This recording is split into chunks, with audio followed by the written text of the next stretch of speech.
My bank froze every single dollar I had, and then treated me like I was the problem. No explanation, no urgency, just attitude. So after 30 days of being ignored, disrespected, and borderline insulted, I spent $3 and turned their entire reputation into a nightmare they couldn't escape.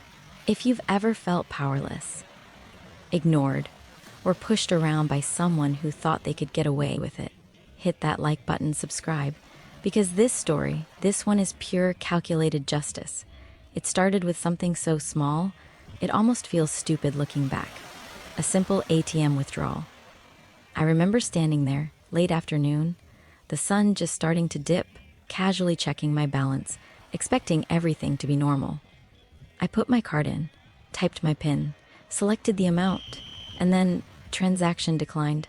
I frowned, tried again. Same result. A weird, uneasy feeling started creeping in. Not panic, not yet. Just that subtle sense that something wasn't right. So I walked inside the branch. The first red flag, the place was quiet. Too quiet.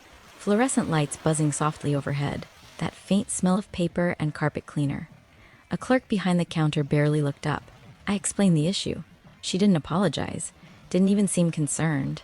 Instead, she gave me this quick, almost dismissive response. Oh, just use the manual withdrawal code system. She scribbled something down and slid it across the counter like she'd done it 1,000 times. No explanation, no reassurance, just move along. At the time, I trusted it. Why wouldn't I? It was their system. Then everything fell apart. A few days later, everything changed. I logged into my account and froze. My balance was still there, but I couldn't touch it. Transfers? Blocked. Withdrawals? Blocked. Everything completely locked. At first, I thought it was a glitch, so I called support. Big mistake. The calls. You ever talk to someone who makes you feel like you're wasting their time? That was every single call. I'd explain the situation calmly. Hi, my account seems to be locked, I was told to use. They'd cut me off. Short answers, cold tone. One guy literally sighed mid-call like I was inconveniencing him. Another said, "These reviews take time. You'll just have to wait." No timeline, no urgency, nothing. And then there were the subtle comments, the kind that aren't direct enough to call out, but loud enough to feel. My last name isn't very local, and a couple of times, the tone shifted when they said it. Like I suddenly wasn't just a customer anymore. I was a problem. 30 days of powerlessness. Days turned into weeks. Weeks turned into a full month. 30 days with my own money locked away. Bills stacking up, plans delayed. And every time I called, same cold responses, same dismissive tone, same feeling, like I didn't matter. And that's the worst part, isn't it? Not the money, not even the inconvenience.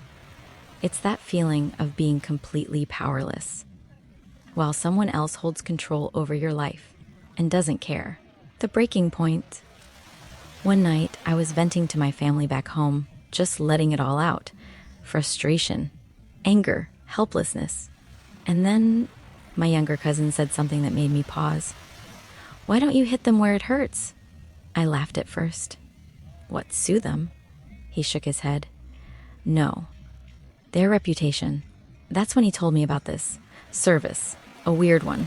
People, real accounts, getting paid tiny amounts to post whatever you want on social media. At first, it sounded ridiculous. Then, interesting. Then, brilliant. The plan. I sat there that night, staring at my screen, heart beating a little faster. This wasn't illegal. It wasn't hacking. It wasn't even lying. It was just amplification. I opened the site, and there it was.